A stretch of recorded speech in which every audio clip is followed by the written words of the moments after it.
Hey guys, कैसे हो आप लोग? I hope guys are doing absolutely fine. दोस्तों, आज की वीडियो में डिस्कस करने वाले हैं एक भारत की सबसे बड़ी उपलब्धि जो कि हमारी और आपकी और इस बारे में डिस्कस करना बहुत ज़रूरी है।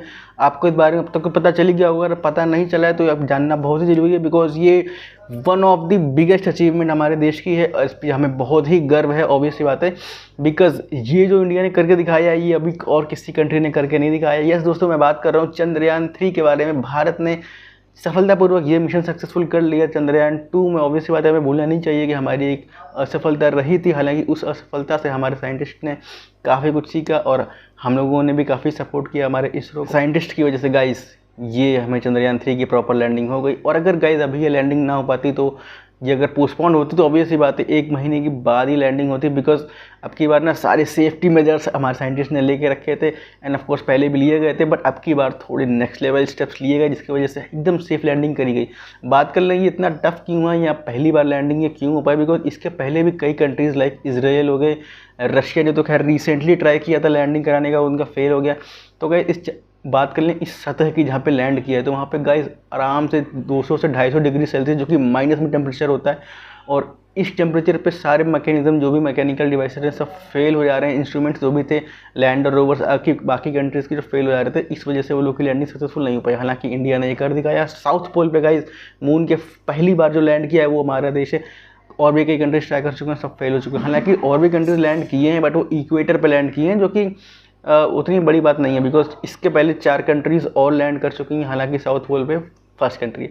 बात कर लें चंद्रयान-3 के बारे में तो इसमें बेसिकली कई सेक्शंस हैं जिसमें मैं आपको बताने वाला हूँ। और गाइस, इस चंद्रयान-3 की लैंडिंग की वजह से हमारे देश में बहुत सी तरक्की आने वाली है। ऑब्वियस सी बात है, बिकॉज कई कंट्रीज़ होते हैं जो कि अपने सैटेलाइट्स वगैरह लॉन्च करना चाहते हैं और वो लॉन्च नहीं कर पाते बिकॉज उनके पास इंफ्रास्ट्रक्चर नहीं होता या उनके पास टेक्नोलॉजी नहीं होती, इस वजह से वो नहीं कर पाते। और कई बार तो बजट भी नहीं होता है, तो जिस वजह से वो ऐसा नहीं कर पाते। जैसे कि आपके पास ऑब्वियस सी बात है कई लोग के पास कार नहीं होती है, बट ऑब्वियस सी बात है आपको भी ट्रैवल करना होता है तो आप कई अलग साधन खोजते हो। लाइक गवर्नमेंट ने हमें पब्लिक ट्रांसपोर्ट प्रोवाइड किया है, बस हो गया, मेट्रो हो गया, तो उसी तरीके से अदर कंट्रीज़ हमारे लॉन्चिंग पैड्स को यूज़ करेंगे अपने सैटेलाइट्स वगैरह को लॉन्च करने के लिए, जिससे ऑब्वियसली बात है जैसे आप बस पे चढ़ते हो किराया देते हो वैसे वो कंट्रीज़ भी किराया देंगी और इससे हमारे देश में काफ़ी प्रॉस्पेरिटी आएगी। और कई कंट्रीज़ होती हैं जो सोचेंगी कि टेक्नोलॉजी हम डेवलप कर लें तो वो इंडिया से नॉलेज गेन करेंगी। ऑब्वियसली बात है हम उनको चार्ज करेंगे तो जिससे भी हमारे देश में काफ़ी फ़ायदा होगा। बात कर लें इस बजट की तो गाइस जिस बजट में ये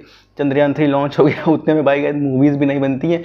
आदि पुरुष जो मेगा फ्लॉप हुई थी वो 700 करोड़ मूवी बनी थी और चंद्रयान-3 का 615 करोड़ में लॉन्च हो चुका था, जो कि सक्सेसफुल है।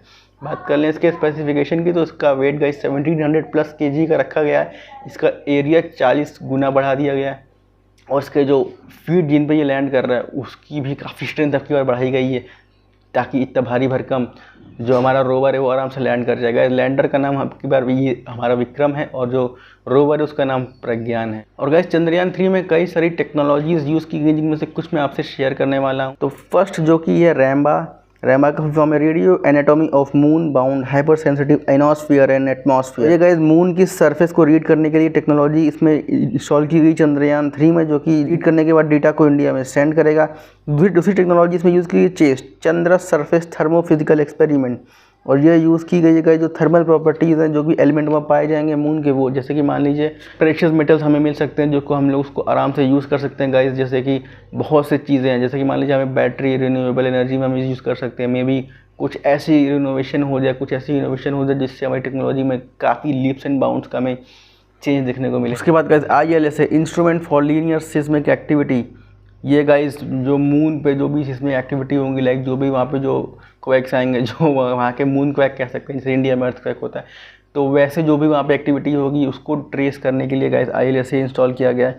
फिर उसके बाद लेज़र रेट्रो रिफ्लेक्टर अरे, इसको इंस्टॉल किया गया है जो कि मून सरफेस को रीड करेगा, उसके एटमॉस्फेयर को रीड करेगा। फिर एक और टेक्नोलॉजी गाइस इंस्टॉल की गई, इसका नाम है लेज़र इंड्यूस्ड ब्रेकडाउन स्पेक्ट्रोस्कोप। ये यूज़ की गई गाइस टेक्नोलॉजी जो भी मून के केमिकल्स प्रॉपर्टीज़ पाई जाएंगे सरफेस पे उसको रीड करने के लिए। एक और टेक्नोलॉजी गाइस इंस्टॉल की गई, इसका नाम है APXS alpha particle X ray spectrometer. तो गाइस इतनी सारी टेक्नोलॉजी यूज़ की गई है जिसकी वजह से हमारे चंद्रयान-3 काफ़ी ज़्यादा औसम हो जाता है। एंड अगेन ये बहुत सी इंफॉर्मेशन हमारे देश में वापस भेजने वाला है जो कि नेक्स्ट लेवल इस्तेमाल करी जाएंगी स्टडीज़ में, साइंटिफिक डिस्कवरीज में, इंजीनियरिंग में, जिससे हमारे देश में बहुत सी तरक्की आएगी, बहुत सा पैसा आएगा, बिजनेस भी होगा।